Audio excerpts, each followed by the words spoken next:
Muy buenos días, queridos hermanos y hermanas, sean bienvenidos al Rincón del Diácono. Ya en otro video por ahí les expliqué el por qué ahora este nombre, el Rincón del Diácono, va a ser con el que titule mis publicaciones.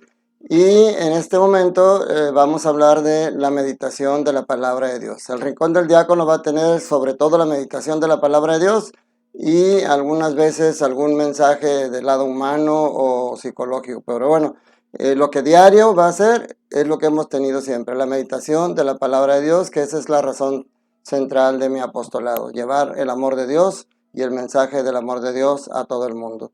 Y hoy especialmente por las lecturas del día de hoy, las tres están relacionadas, casi siempre la primera y el Evangelio son las que tienen el tronco común. Hoy las tres están muy relacionadas y es un mensaje de esperanza para todo el mundo.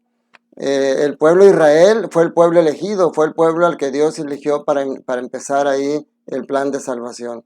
Y hoy la primera lectura es del profeta Isaías, capítulo 56, versículos 1 y del 6 y 7. O sea, son pocos versículos, pero muy llenos de mensaje. La segunda lectura será de la carta a los Romanos, capítulo 11, versículos del 13 al 15 y del 29 al 32. Y el Evangelio, como corresponde al ciclo A, será de Mateo, capítulo 15, versículos 21 al 28. Y bueno, se van a dar cuenta de por qué vemos las tres lecturas totalmente relacionadas. La primera lectura habla de dos grupos. Bueno, en el Evangelio, en el Antiguo Testamento había dos grupos que estaban excluidos de las celebraciones litúrgicas. Dentro del pueblo de Israel, que vivían también a veces mezclados con extranjeros, pero había dos grupos que estaban excluidos: los eunucos, que ya lo hemos explicado en otra situación, y los extranjeros. Ellos no podían acercarse a las celebraciones litúrgicas. Pues hoy el Señor está abriendo la puerta para los extranjeros. En otro momento hablaba ya de los eunucos, hoy se centra en los extranjeros. Los extranjeros también están llamados a acercarse a las actividades litúrgicas, pero habla tres requisitos, por decirlo así, que es el hecho de el servicio, que estén decididos a servir al Señor y a servir al hermano, el dar culto al Señor, pero sobre todo el amarlo. El amar a Dios, eso es lo más fuerte. Dice aquí a los extranjeros que se han adherido al Señor para servirlo, amarlo y darle culto. O sea, ese es el primer requisito. Tienes que aceptar al Señor en esos tres sentidos, y entonces los extranjeros se tenían que llenar de alegría, porque también es eso, no por conveniencia, no por obligación, sino que acojan a esas tres cosas, a servirlo, a amarlo y darle culto con alegría. Dice, los llenaré de alegría en mi casa de oración. Y luego dice, sus holocaustos y sacrificios serán gratos en mi altar, porque mi templo será la casa de oración para todos los pueblos. O sea, extiende ya no solamente al pueblo elegido, sino a todos los pueblos, y ahí estamos nosotros incluidos.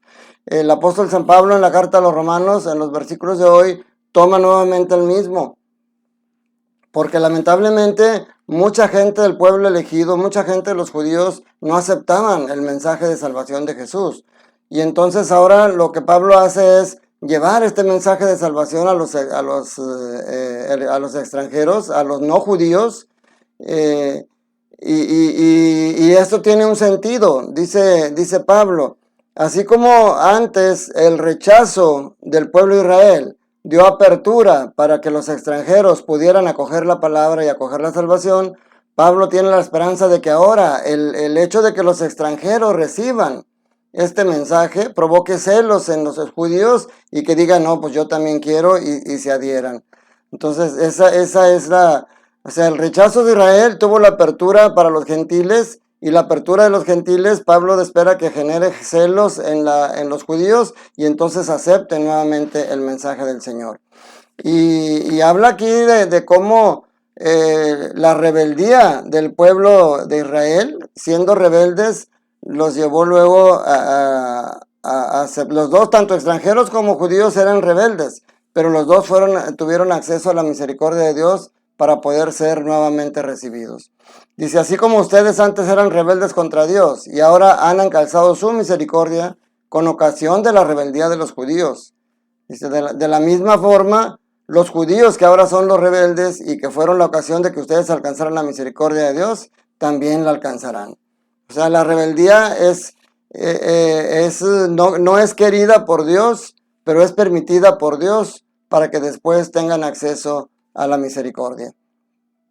Entonces, fijan cómo va en ese tenor la apertura para los extranjeros, y el Evangelio sigue el mismo corte porque nos presenta hoy el milagro realizado en una mujer cananea, en una mujer extranjera.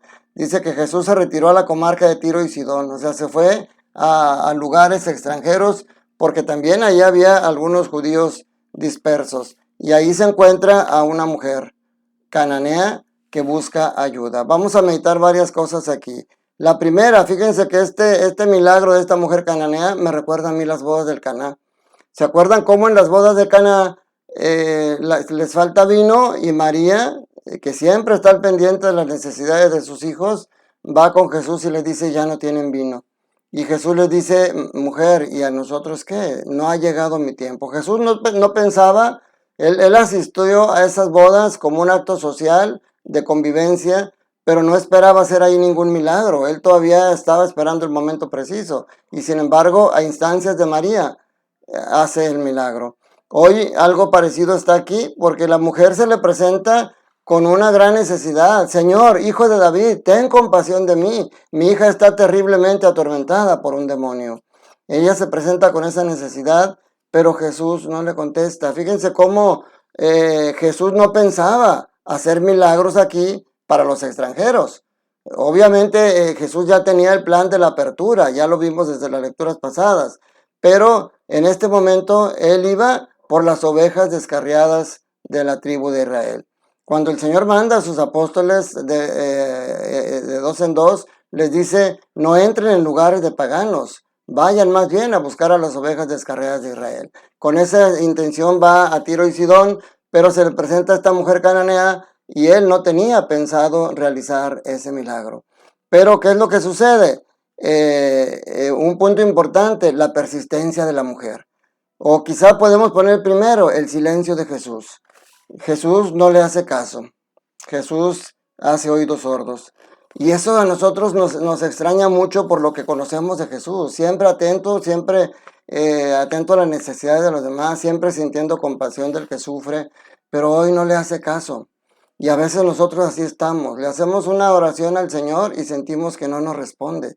Pero el silencio también es una respuesta. Y a veces el silencio es una buena respuesta. A veces con el silencio decimos más. El Señor quiere en el silencio que tú agudices tus sentidos, que tú te profundices más en la oración con Él y puedas sentir esa presencia que siempre está a tu lado.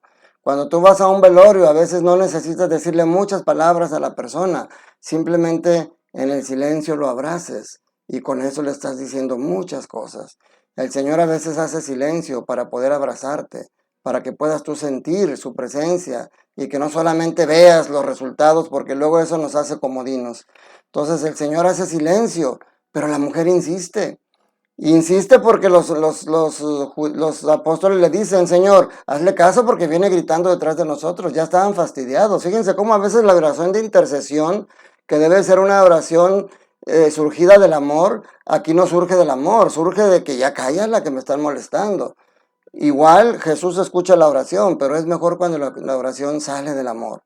Entonces, ante ese silencio, la mujer sigue persistiendo y cuando los apóstoles interceden, Jesús les dice, yo no he sido enviado sino las ovejas descarriadas de Israel. O sea, le recuerda esa situación. O sea, él no pensaba hacer aquí ningún milagro. Pero entonces la mujer se postra ante el Señor y le dice, Señor, ayúdame. Y entonces Jesús ahora sí le contesta, pero le da una respuesta negativa. No está bien quitarles el pan a los hijos para echárselos a los perritos. Pero fíjense qué tremenda es la fe de la mujer, que le dice, es cierto, Señor, pero también los perritos se comen las migajas que caen de la mesa de los amos. Entonces Jesús se admiró, fíjense qué hermoso. Si nosotros comparamos este pasaje con el de la semana pasada, tiene semejanzas al principio y una diferencia al final. ¿Cuáles son las semejanzas? La mujer grita pidiendo ayuda, como los discípulos gritaban pidiendo ayuda ante la tormenta. Y luego la mujer dice que se postra ante Jesús, y los apóstoles también se postran ante el Señor cuando dicen verdaderamente este es el Hijo de Dios. La mujer pide ayuda, específicamente le pide lo que necesita. Pedro también pedía ayuda: Señor, sálvame que me hundo. Pero la diferencia está en la gran fe y en la respuesta de Jesús ante ellos. A Pedro le dice: hombre de poca fe, ¿por qué dudaste? En cambio, aquí a la mujer le dice: mujer, qué grande es tu fe, que se te cumpla lo que deseas. Y en aquel mismo instante quedó curada su hija. Fíjense qué hermoso. Y ahora esto nos debería llevar a meditar a nosotros qué respuesta queremos de Jesús. Que nos diga como a Pedro: hombre de poca fe, ¿por qué dudaste? O que te diga: Antonio, Patricia, Guadalupe, José, qué grande es tu fe. Sea cual sea el nombre que tú tienes, imagínate que Jesús lo pronuncia y te dice: qué grande es tu fe. Eso es lo que el Señor espera de nosotros. Pero nos conoce y conoce nuestra debilidad y conoce nuestra fragilidad. Por eso, aunque espera de nosotros poder ver nuestra fe y decirte qué grande es tu fe, también sabe que a veces tu respuesta va a ser la de Pedro, la de dudar, porque volteas a ver el problema en lugar de voltear a ver a Jesús. Entonces Jesús, como quiera, aunque tú dudes, aunque tú de repente le falles, con que levantes la mano y le digas: Señor, ayúdame, Él está ahí para ayudarte. Qué hermoso mensaje. Y la razón central de estas tres lecturas es que donde quiera, en cualquier lugar del mundo que estés tú, te incluye esto y me incluye esto. Hoy en las lecturas el Señor habla el plan de salvación, el proyecto de vida para toda la humanidad, no solamente para el pueblo elegido. Y por eso aún aquellos pecadores que tú rechazas y que tú dices: ay, ojalá que los quemen en ella verde, ellos están también llamados a alcanzar este plan de salvación. Pero tienen que darle culto al Señor, tienen que servir al Señor y a los hermanos, pero sobre todo tienen que amar a Dios sobre todas las cosas y tienen que amar al prójimo como a sí mismo. Ese es el mensaje de hoy, mi hermano. Como siempre, el Señor tiene un mensaje de amor y de esperanza para nosotros. Espero que sigas a mi lado. Te doy las gracias que me acompañas todos los días. Si eres nuevo, si estás viéndome por primera vez, ojalá te haya gustado. Regálame un like, suscríbete para que puedas tener acceso. Ahora, con este nuevo esquema que tengo del Rincón del Diácono, voy a tratar de enriquecer las publicaciones de este canal. Los invito como quiera a mi página de Facebook de Entre el Cielo y la Tierra, que ahí lleva un poco el enfoque más de desarrollo humano. Y también los invito a mi cuenta de TikTok, donde ahí presento historias de reflexión, pero que todas tienen ese toque no solamente del desarrollo humano, sino del amor de Dios. Te doy las gracias y te doy la bendición en el nombre del Señor. Que la bendición de Dios Todopoderoso, Padre, Hijo y Espíritu Santo, descienda sobre ustedes, sus familias, trabajos, escuelas y permanezca para siempre. Un fuerte abrazo para ti y tu familia. Un saludo muy especial para ustedes, los padres de familia. Un saludo muy especial para aquellas personas que se están acercando a este canal. Un fuerte abrazo para todos. Recuerda, Dios te ama y Dios quiere que seas feliz.